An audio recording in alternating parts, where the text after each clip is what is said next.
The Office of the Prefect of Discipline is headed by Ms. Melissa R. Montaire, Vice Principal, Office of the Student Affairs, with Ms. Myla P. Kula, and yours truly. The office is located in the second floor, room number 53. Tardiness, the official time is 7 o'clock. 7:06 is the cut-off time to be considered late or tardy. 3 days of accumulated tardiness is considered 1 day absent. 4 days, warning, advisor and parents will be informed. 6 days, parent conference. 8 days in a quarter, 1 day suspension through community service. A student who is late for more than 30 minutes shall present a letter from the parent to the POD before entering the classroom. Proper haircut for boys, 2x3, 2 inches above the ear and 3 inches above the nape hairline, and bangs should not touch the eyebrow. Proper school uniform, preschool, elementary, grade 1 and grade 6, junior high school, long sleeve for girls, prescribed uniform for senior high.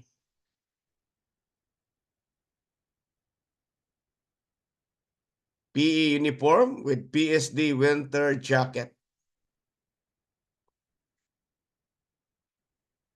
Prohibited inside the school, hair coloring,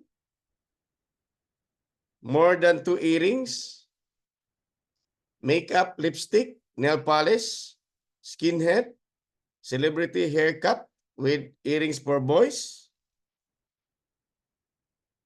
This sports equipment is also prohibited unless there is a gadget slip duly signed by the parents, the advisor, and the teacher.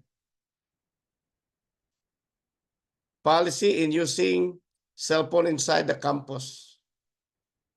First, confiscation, warning, and the cell phone or gadget will be returned to you at the end of dismissal. Second, confiscation, parents will come and claim the gadget. Third, confiscation, the gadget will be confiscated and it will be returned only at the end of the school year. In case of loss or damage, no investigation will be conducted. Forms of disciplinary actions, verbal warning, warning notice, suspension through community service, provision, watch list, and dismissal.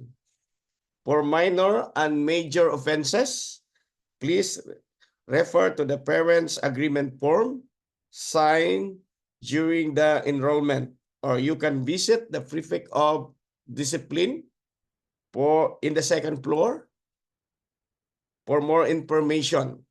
Reminder, September 8, 2024, Sunday, the POD will monitor tardiness, the wearing of proper school uniform, haircut, and good grooming.